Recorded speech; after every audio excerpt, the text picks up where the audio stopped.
Or, un apostat est condamnable à mort par l'orthodoxie sunnite, sans tribunal ni jugement. Tout musulman a le droit de tuer.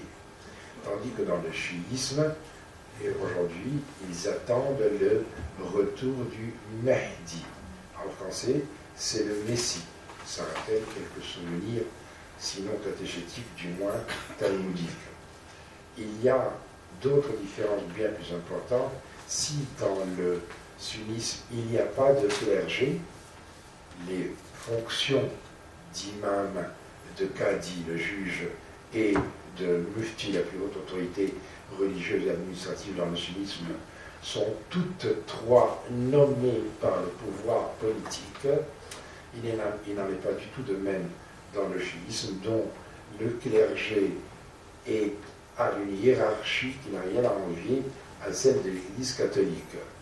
Et cette hiérarchie se fait non pas par une Rome quelconque, mais plutôt par le niveau d'études et d'efforts d'interprétation faits par ces étudiants en religion, autrement dit, ce qu'on a appelé les mollahs, puis les hajjat al-Islam, puis les ayatollahs, mais tout cela, ces grades sont accordés entre clercs, entre ce qu'on peut appeler les curés, mais à partir du moment où le peuple s'en mêle, le peuple va aller écouter ce que tel ou tel ayatollah, signe de Dieu, va lui prêcher comme interprétation globale de la vie, de l'homme, du monde tel qu'on le vit aujourd'hui. Et le fait que celui qui va leur proposer une interprétation globale qui leur va le mieux, à ce moment-là, cet ayatollah devient ce qu'on appelle une référence, une marja'iyya en arabe, bien entendu, et ce qui n'existe pas du tout dans le sunnisme. Et enfin, autre différence fondamentale qui en fait une religion différente, bien entendu, c'est que maintenant qu'il n'existe plus de califat dans le sunnisme, c'est-à-dire de celui qui porte le titre de commandeur des croyants, titre temporel et titre spirituel, à part dans le Maroc où son pouvoir est limité aux frontières du Maroc, eh bien, tout musulman a le droit de se proclamer interprétant, alors que le prophète a bien précisé, seuls ceux qui possèdent le savoir, le ilm en arabe, ont le droit d'interpréter. On n'en est pas là du tout, bien entendu, avec tous ces mouvements. Tout cela fait qu'en Syrie aujourd'hui, vous avez cette guerre fratricide tragique entre les deux grandes branches de l'islam. Mais bien entendu, vous avez aussi une guerre qui est une guerre stratégique. Comme il y a eu en 80 la guerre entre l'Irak et l'Iran, qui était une guerre à la fois confessionnelle entre sunnites et chiites, ethnique entre Perses et Arabes, et stratégique pour le contrôle du golfe Persique, par lequel, dois-je vous le rappeler, 17% du pétrole mondial passe tous les ans, et 65% de nos besoins énergétiques à nous occidentaux, y compris le Japon. Il est aussi certain que la diabolisation de l'Iran pendant un certain temps montre à quel point nous sommes accrochés à nos postes de télé pour traiter, pour regarder, pour être imbibés d'une immédiateté sans volonté de prendre du recul. En effet, quel est le résultat de ce qui se passe durant ces dernières décennies dans le Proche-Orient? On est en train d'assister non plus à l'éclatement du concept du monde arabe dans lequel les gens de ma génération sont nés, l'éclatement des régions, on l'avait dit, l'Afrique du Nord, le Proche-Orient, le Moyen-Orient ou la péninsule arabique et la vallée du Nil. Aujourd'hui, il y a des éclatements intranationaux. Regardez ce qui s'est passé en Irak, 3 pays en 3 ans. Ce qui se passe au Liban, alors bien entendu, quand vous allez au Liban, vous arrêtez souvent à Beyrouth. À Beyrouth, on s'embrasse sur la bouche, mais au risque de vous décevoir, depuis 6000 ans, à Beyrouth, quand on veut signer un contrat, on s'embrasse sur la bouche. et ça continuera.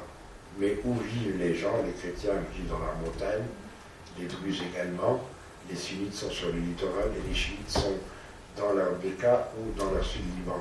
Mais ce sont les seuls qui n'ont pas de territoire à eux et qui n'ont pas surtout de territoire homogène. Qu'est-ce qui se passe en Syrie? C'est le risque d'éclatement. Demain, si M. Bachar al-Assad est renversé, la communauté alawite rejoindra ce qu'on appelle la vallée des Nazaréens, c'est-à-dire la façade maritime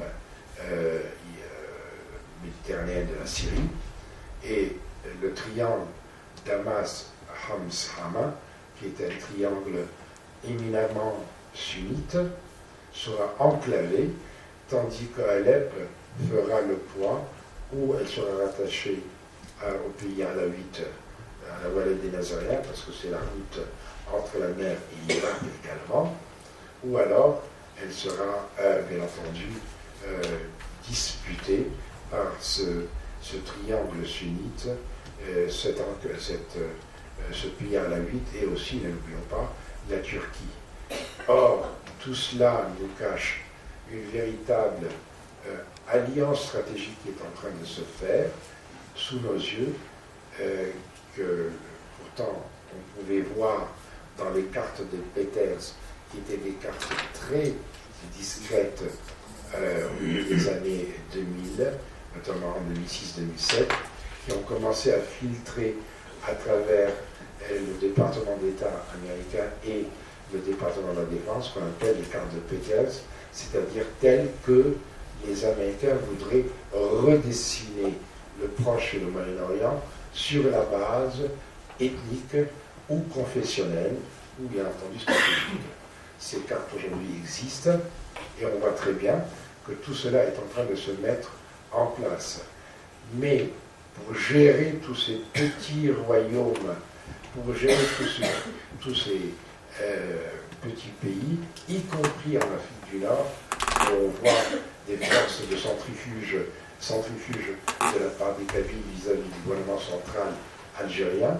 On voit également les Berbères au Maroc, les Chalha et les Chaouia, commencer non seulement à tenir des congrès annuels, mais également à revendiquer leur propre enseignement. Mais il est vrai aujourd'hui aussi qu'on voit ça dans tout le Proche-Orient. On assiste également à une volonté des Balouches, c'est-à-dire le sud du Pakistan et l'est de l'Iran sur le côte persique, à vouloir également de plus en plus une autonomie, sinon une indépendance, à l'instar des Kurdes en Irak. Tout cet éclatement permet également aux États-Unis d'Amérique de contrôler cette région riche en pétrole, d'où viennent 65% de notre approvisionnement, mais surtout de contrôler les voies d'acheminement. Il y a quelque temps, M. Obama, après avoir quitté l'Irak, a annoncé qu'il y avait une base arrière d'Al-Qaïda au Yémen. Personne n'a réagi. Surtout quand il a ajouté qu'il va falloir envoyer quelques troupes. Mais quand vous regardez une carte, en face du Yémen, il y a un petit pays qui s'appelle Djibouti, ou le territoire des Afars et des Issa. Il y a déjà plus de soldats américains à Djibouti que de soldats français, alors qu'on avait tous appris dans le manuel que Djibouti s'appelait le porte-avions de la France. Du côté du Yémen, s'il y a des forces américaines, cela voudra dire que le détroit de Bab el-Mandeb est sous contrôle américain. Cela voudra dire que le canal de Suez est sous contrôle américain aussi. La sortie et l'entrée. À une encablure du détroit d'Ormuz, c'est 12 km au bout du golfe Persique, par lequel donc passe 65% de notre approvisionnement énergétique. Pour cela, à 10 000 km de là, on a besoin d'alliés. Les Arabes ne sont pas très fiables aux yeux des Américains. On a un allié déjà sur place, Israël, un État hébreu. On a un autre allié, la Turquie, qui est un pays à population sunnite, mais à constitution laïque. C'est le seul pays laïque après la France dans le monde. Mais en même temps, le Premier ministre turc a essayé d'avoir en 2011 les 2/3 des sièges à l'Assemblée nationale. Il n'a pas pu, donc il n'a pas pu toucher à la Constitution dont il voulait renier les ailes, notamment dans le domaine de la laïcité. Et enfin, un État chiite, qui est l'Iran, la Perse, 5000 ans d'histoire, 5000 ans de civilisation.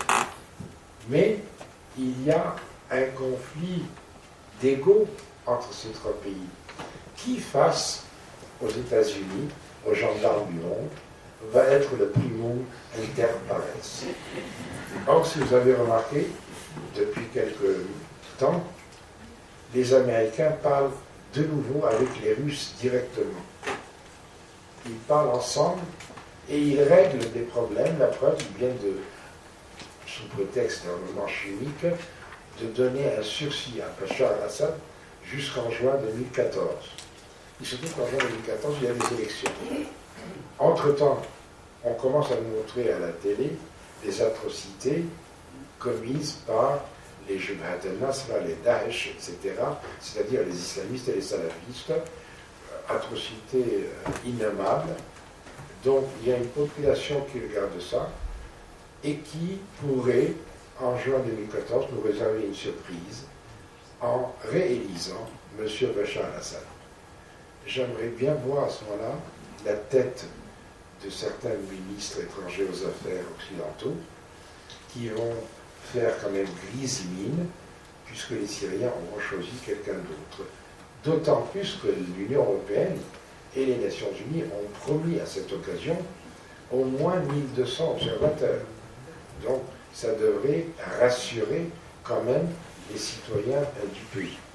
Tout cela pour vous dire que les États-Unis parlent avec les Russes, ni les Russes ni les États-Unis ne parlent plus avec l'Europe. Et Dieu sait qu'on les comprend. Si nous étions tous ici Slovènes ou Estoniens, qu'est-ce qu'on en aurait à cirer, pardonnez-moi d'être trivial, de ce qui se passe en Méditerranée et en Méditerranée orientale en particulier. En revanche, je serais très inquiet si j'entendais un éternuement à Moscou. C'est exactement ce qui se passe. Aujourd'hui, les États européens sur la Méditerranée n'en peuvent mieux, malgré tous les rodomontades qu'on entend de ci, de là. Aujourd'hui, les Russes parlent avec les Américains directement et vice-versa. Et nous, pendant ce temps, on parle avec nous-mêmes. Mais cela ne suffit pas. Heureusement qu'il y a la Tunisie qui nous redonne un peu d'espoir, mais le chemin est lent. Heureusement que malgré les pessimistes, Israéliens et Palestiniens se parlent ou négocient de nouveau. Au moins, ça a l'avantage d'exister. Mais là aussi, dès qu'il y a un problème, les deux se tournent vers qui? Vers les États-Unis d'Amérique. Pour pouvoir de nouveau être présents. Nous, Français, il faut qu'on retrouve la vocation même que nous avions, c'est-à-dire une puissance qui était la seule à pouvoir parler avec tout le monde. Quand nous étions cette puissance-là, lorsque l'Algérien voulait parler avec le Marocain, il passait par la France. Lorsque l'Israélien voulait parler avec le Palestinien, il passait par la France. Lorsque le Libanais voulait reparler avec le Syrien, il passait également par la France. L'Égyptien avec le Soudanais également. Nous étions les seuls qui étions un trait d'union, qui étions également un passage, mais surtout qui étions le pays, le seul pays au monde qui pouvait transmettre, à défaut de transmettre le savoir, au moins transmettre les informations des uns aux autres et vice-versa, sans tabou, mais également sans conférence de presse répétitive. Pour cela, il faut avoir une vision. Pour cela, il faut vouloir